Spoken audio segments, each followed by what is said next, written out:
Welcome back to the Talking Ketamine podcast. This is episode 58, Ketamine and Joy.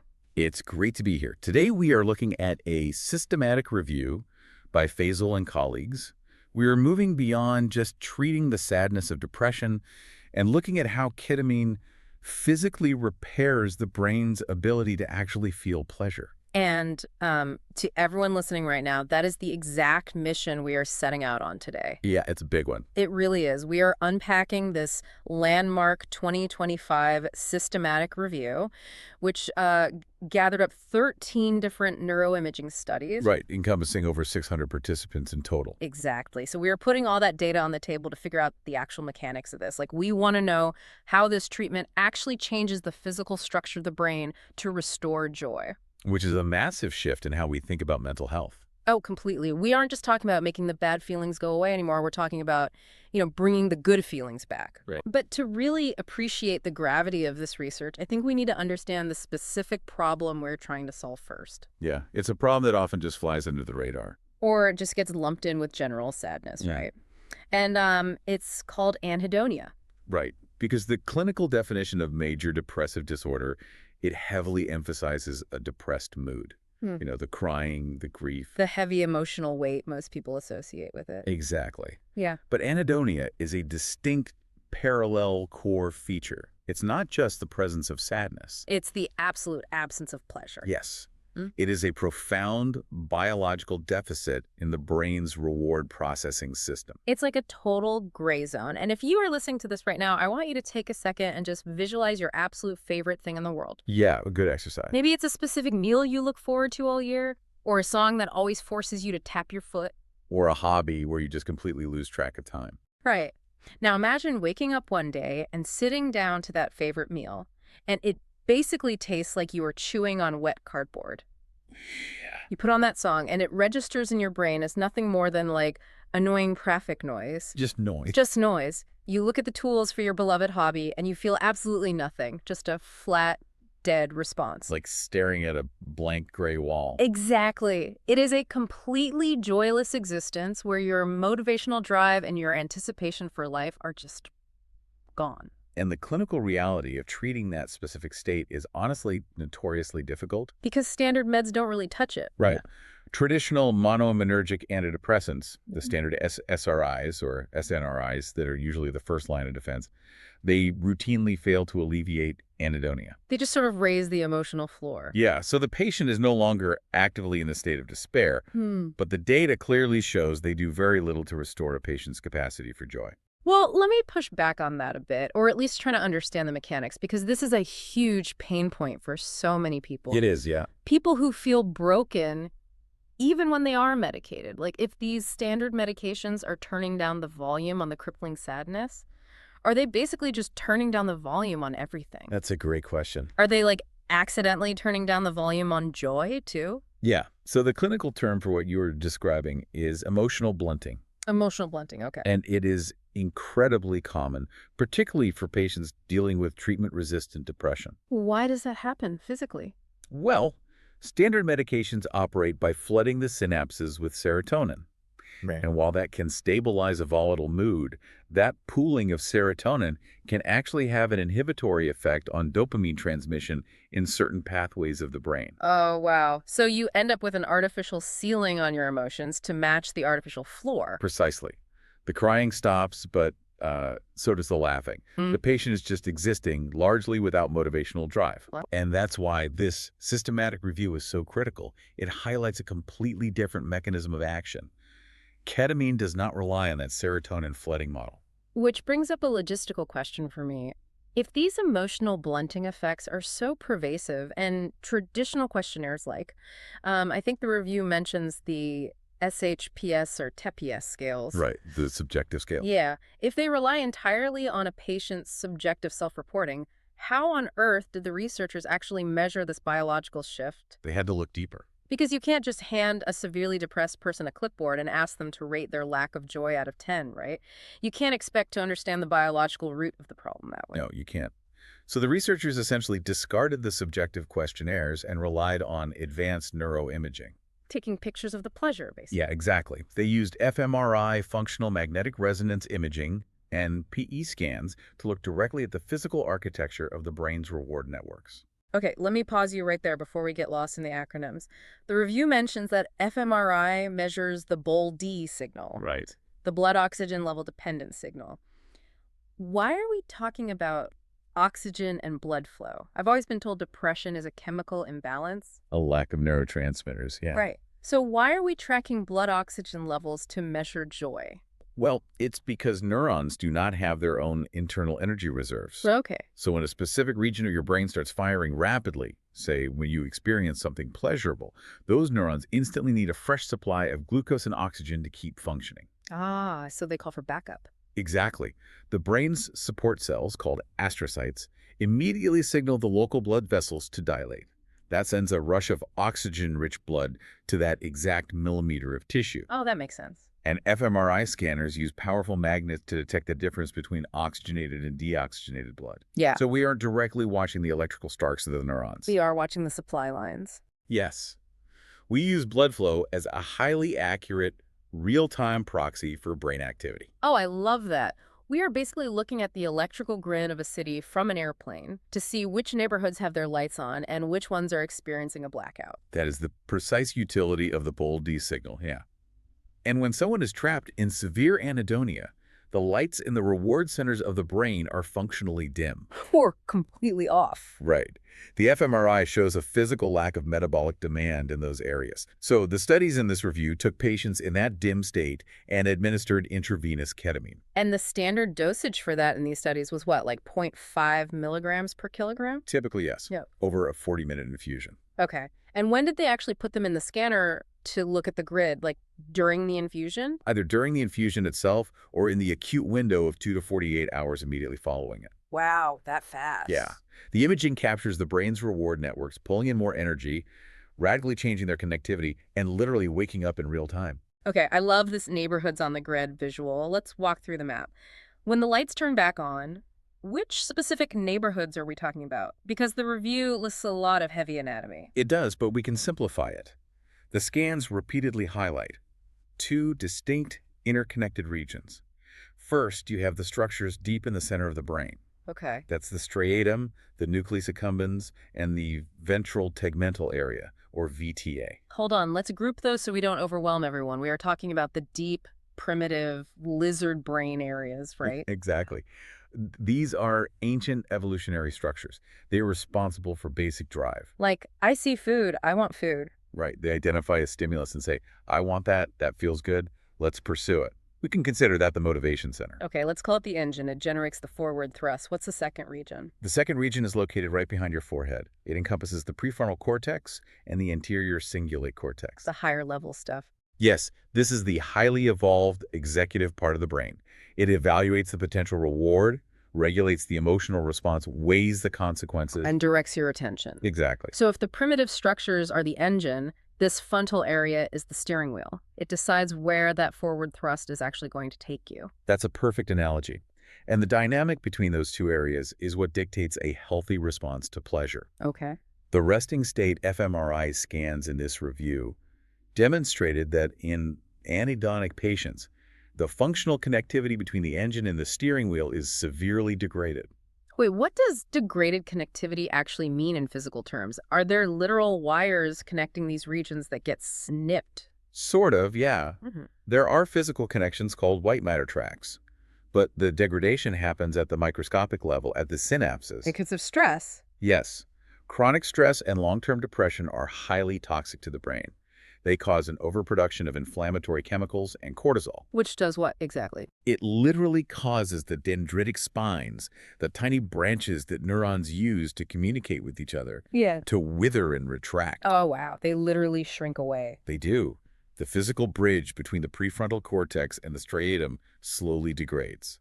So the engine and the steering wheel can no longer communicate. So you end up with a car that is totally useless. You either have the urge to go, but zero ability to direct it. Right. Or, as is the case with anhedonia, you are sitting behind the steering wheel, but the engine is completely dead. Like stomping on the gas pedal does absolutely nothing. And the researchers tested that exact scenario.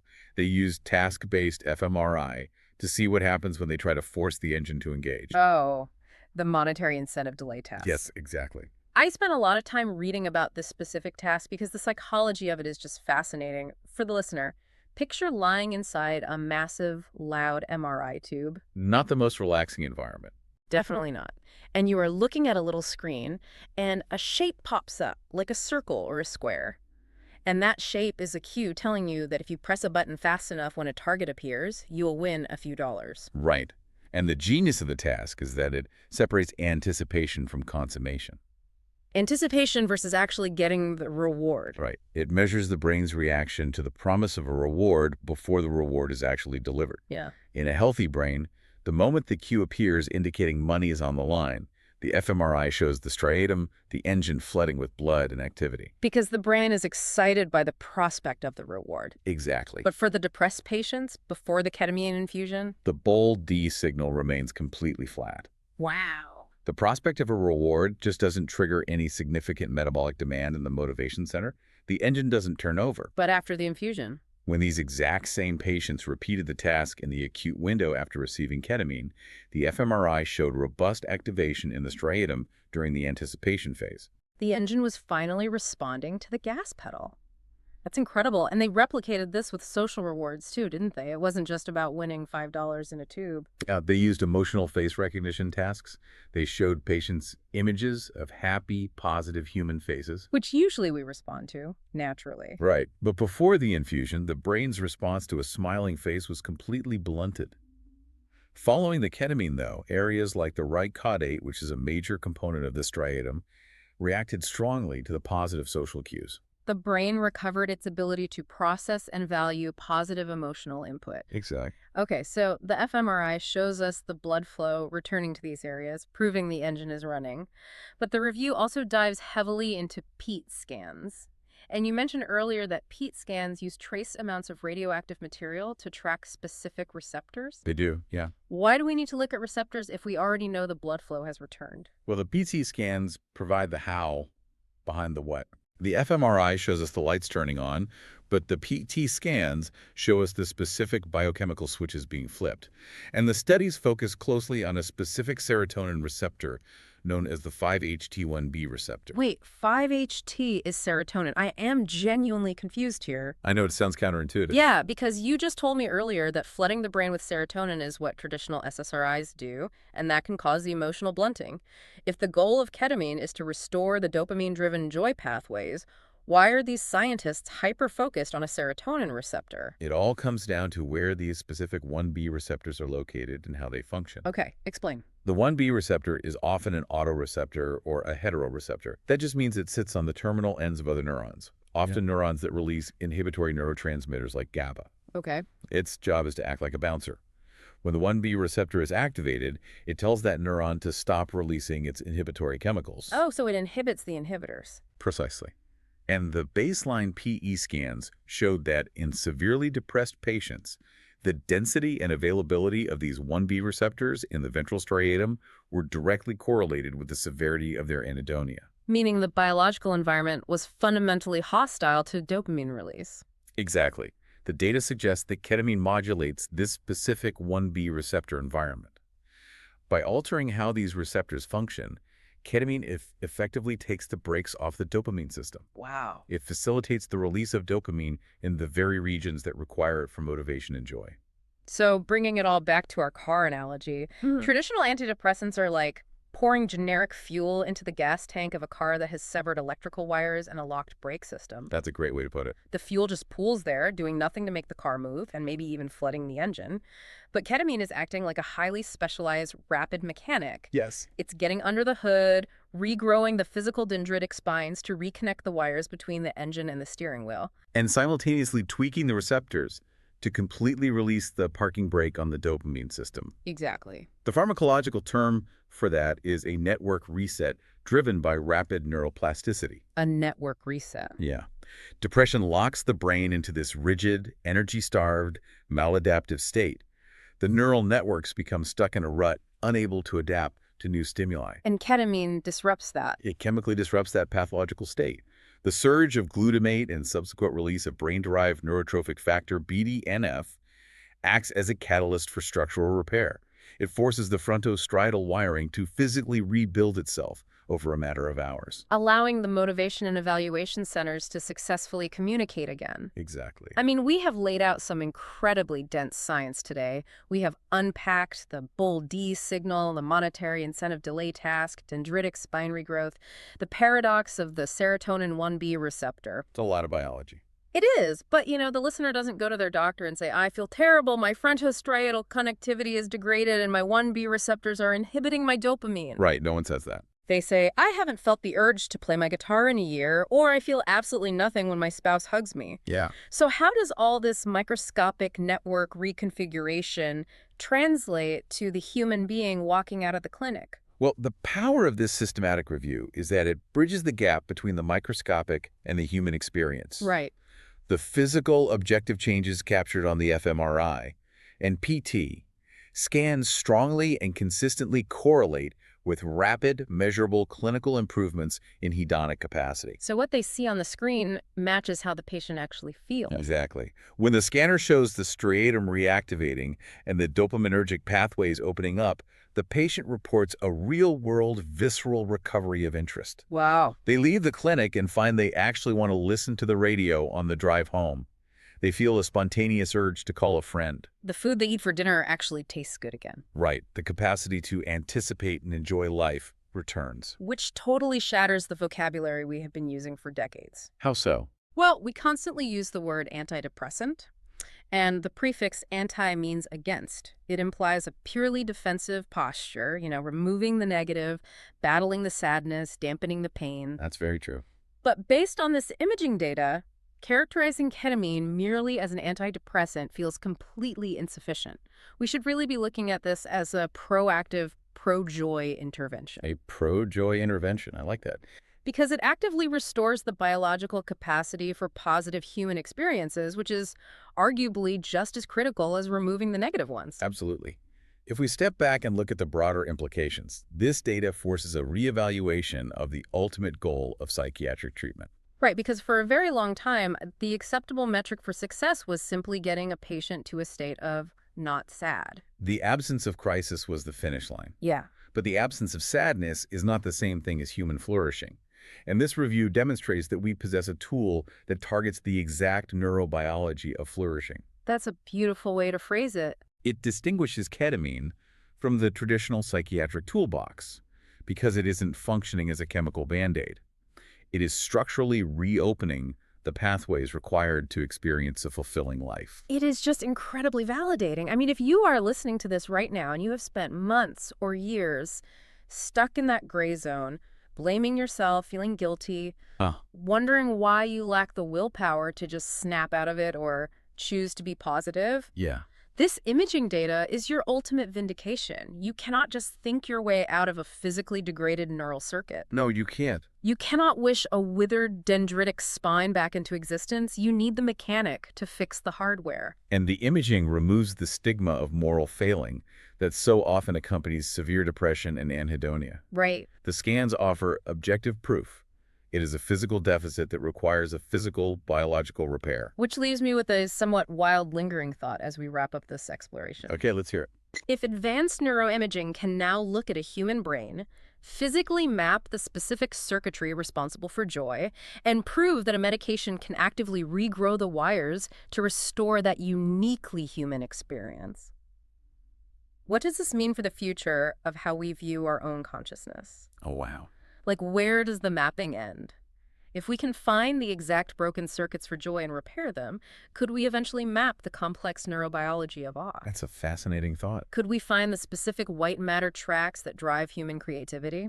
Could we put someone in an fMRI and watch the literal bull-D signal of love lighting up the grid and theoretically heal those pathways when they're broken? It's a huge question. It makes you wonder how much of the profound, intangible experience of being human is just waiting for the right standard to map it. Yeah, it really is. So it's not just about turning down the pain, it's about turning the joy back on, and we can actually see those circuits waking up on a brain scan. Exactly. This review proves that anhedonia isn't just a psychological attitude.